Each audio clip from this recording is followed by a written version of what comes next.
The moment Prince George stepped closer to the future, panic started echoing through a story that has been quietly building for years. Not inside palace walls, not inside royal meetings, but inside the mind of a prince who once believed the spotlight would never leave him. And now, according to growing royal whispers, that fear is becoming impossible to ignore, because the one thing Prince Harry dreaded most is finally happening right in front of the world's eyes. The future king's son is growing up, and with every public appearance, every photograph, every glimpse of confidence, Prince George is becoming exactly what Harry always feared he would become, the center of attention. Think about how strange this situation really is. Harry spent years fighting newspapers, criticizing royal systems, battling family members, and telling the world about his pain. Yet the greatest threat to his relevance was never any of those things. It was time itself. Quiet, relentless, unstoppable time. For years, Harry occupied a very special place inside the royal family. He was the fun prince, the rebellious prince,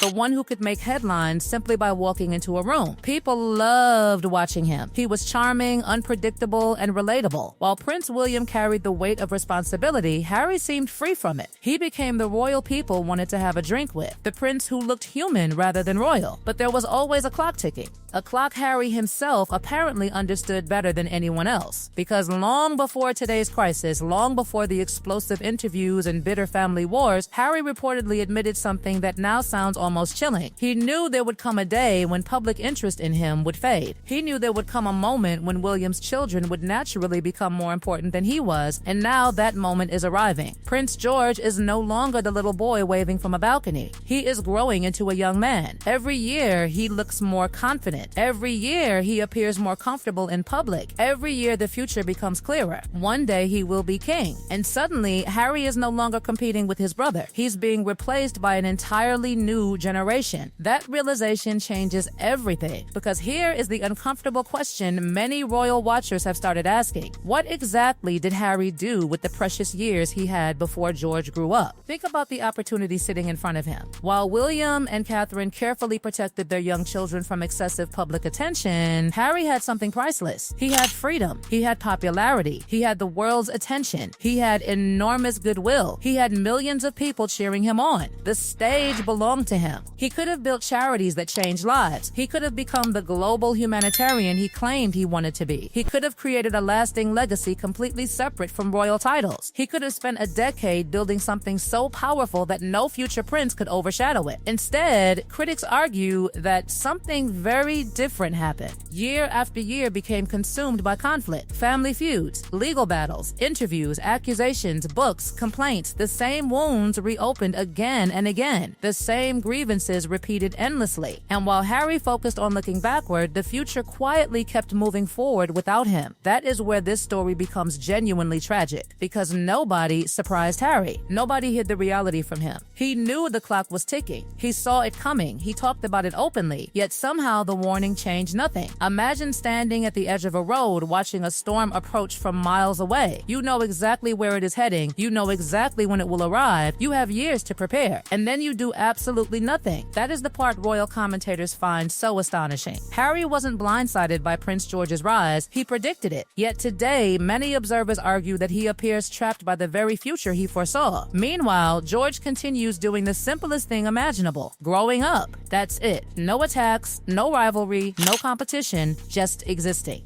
And somehow, that simple reality has become one of the most painful developments in Harry's royal journey, because every photograph of George represents another reminder. A reminder that the royal spotlight is moving. A reminder that public fascination is shifting. A reminder that younger faces always replace older ones. A reminder that opportunities, once lost, rarely return. The public conversation itself is changing. People increasingly discuss George's education, George's future, George's preparation for kingship, George's responsibilities. The conversations that once centered around Harry are slowly centering around someone else. And perhaps that is what makes this story feel so emotionally charged. Not because George is taking anything away, but because his rise highlights everything Harry failed to build while he still had the chance. The cruelest part, George isn't trying to outshine Harry. He doesn't need to. The future is doing it automatically. And somewhere beneath all the royal drama, the lawsuits, the interviews, the family feuds, and the endless endless headlines. A deeper question continues haunting the entire story. What happens when someone spends so much time fighting yesterday that they completely miss tomorrow approaching? Because while Prince George steps confidently toward a future that seems increasingly bright, another prince appears trapped staring at doors that have already closed. What makes this story even more explosive is that the deeper you look, the less it appears to be about Prince George at all. George is simply becoming what he was always destined to become. The real drama is happening somewhere else. It is happening inside the growing contrast between two completely different royal paths. On one side stands a young prince whose future is opening wider every year. On the other stands a man who seems increasingly trapped by decisions he cannot undo. And that contrast is becoming impossible for the public to ignore. For years, Harry had a powerful advantage. He was not burdened by the responsibility of becoming king. He had freedom William never had. Freedom to experiment, freedom to build causes, freedom to travel, freedom to connect with people in ways future monarchs often cannot. Yet somehow that freedom slowly transformed into frustration. Instead of becoming the foundation for a remarkable legacy, it became fuel for an endless battle against the institution that once elevated him. Every interview seemed to reopen old wounds. Every public appearance seemed tied to another complaint. Every new revelation appeared connected to another grievance. The pattern became impossible to miss. And perhaps the most shocking part is that many royal insiders believe Harry once understood exactly what he needed to do. According to those who spent significant time around him, there was a period when he appeared hopeful. There was a period when he seemed determined to move forward. He reportedly spoke about building a future, creating something meaningful, finding purpose beyond the shadow of his childhood pain. There were signs of healing, signs of growth, signs that the prince the public once adored might actually evolve into something even greater. Then something changed. The optimism faded. The bitterness grew louder. The focus shifted from building to blaming. And as the years passed, the distance between Harry and the rest of the royal family became a canyon so deep that it appeared impossible to cross. Relationships fractured. Trust evaporated. Doors quietly closed. One story in particular reveals just how severe the divide became. Reports suggest Harry once expressed a desire to play a meaningful role in the lives of William's children. On the surface, it sounds touching. An uncle wanting to help guide his nephew and nieces, but the reported response from William was reportedly firm and unmistakable. No. The answer remained no. And according to royal observers, that rejection may have symbolized something much larger than a simple family disagreement. It reflected a complete collapse of trust. Think about the message hidden inside that moment. The future king was not merely protecting his children. He was protecting the future itself. Because William appears determined to raise George, Charlotte, and Louis differently. Not as victims, not as people trapped by resentment, not as individuals constantly looking backward, but as young royals prepared to face responsibility with discipline and resilience. That difference is becoming increasingly visible. While Harry continues to generate headlines through controversy, George generates attention simply by growing up. While Harry remains connected to stories of conflict, George remains connected to stories of promise. While Harry appears consumed by battles from the past, George represents the future. And perhaps that is why this entire situation feels so emotionally charged. Because every new milestone in George's life becomes another reminder of the road Harry never took. Every positive headline about George highlights a missed opportunity. Every glimpse of the young prince stepping confidently toward adulthood shines a light on years that can never be recovered. The tragedy is not that George is rising. That was always going to happen.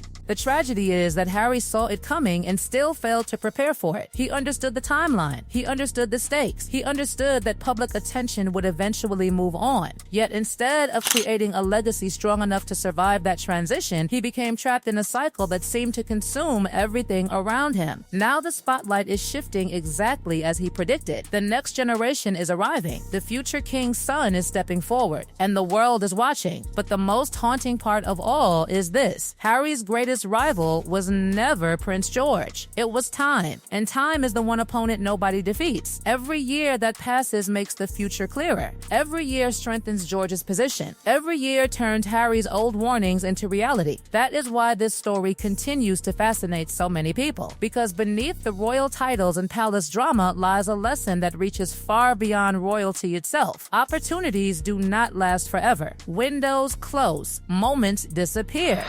And sometimes the most painful regret is not failing to see the future coming. It is seeing it clearly, understanding exactly what is about to happen and still doing nothing to change the outcome. And as Prince George continues his steady rise toward destiny, that uncomfortable reality may be the one thing Prince Harry can no longer escape.